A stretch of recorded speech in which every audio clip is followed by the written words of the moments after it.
Human rights defenders converged at the office of the Kenya National Commission on Human Rights to voice concern over continued delay to appoint the Inspector General of Police and establishment of the National Police Service Commission.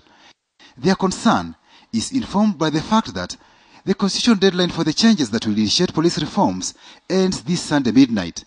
Once a period has been lapsed, then it will be important for there to be a clear direction from the CIC and the committee, COIC and other stakeholders in terms of what is the legality or constitutionality of those who continue to serve. That the general elections are only 6 months away. That's on the 4th of March 2013. And the relevant legislation on police reforms creates a potential crisis in terms of the command within the police service and does not inspire public confidence. We want an Inspector General of Police who is a person of irreproachable conduct, who has not been involved in aiding or abetting human rights violations in the past. They must be a person of high moral character. They say laws touching on police reforms were in place almost 1 year ago, but there has been inaction from the executive to have an independent and professional police service in place. Justice Philip Ransley, Johan Kriegler, Philip Alston and Justice Philip Work reports were all agreed the police force should be subjected to surgical reforms to ensure non-partisanship and instill public confidence in the security forces.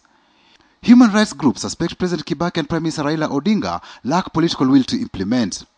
So they need to understand that if they want to have a peaceful, quiet old age, then they need to learn how to respect the rules that they have sworn to uphold on behalf of the citizens of this country.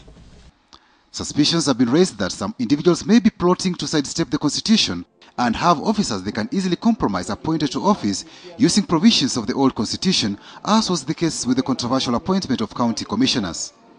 And it will be quite a blow to security sector reforms for the president to act unilaterally on a matter so important for the country, especially leading to the general election.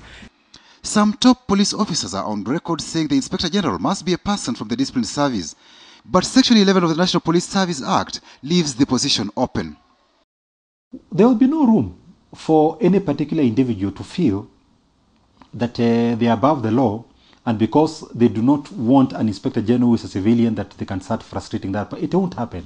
Change must happen, and anybody who is not ready to accept that, then they are not in the right place. They might as well just leave their respective positions.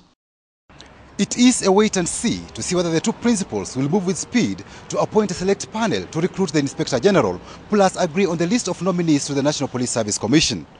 For KTN Prime, I am Patrick Amimo.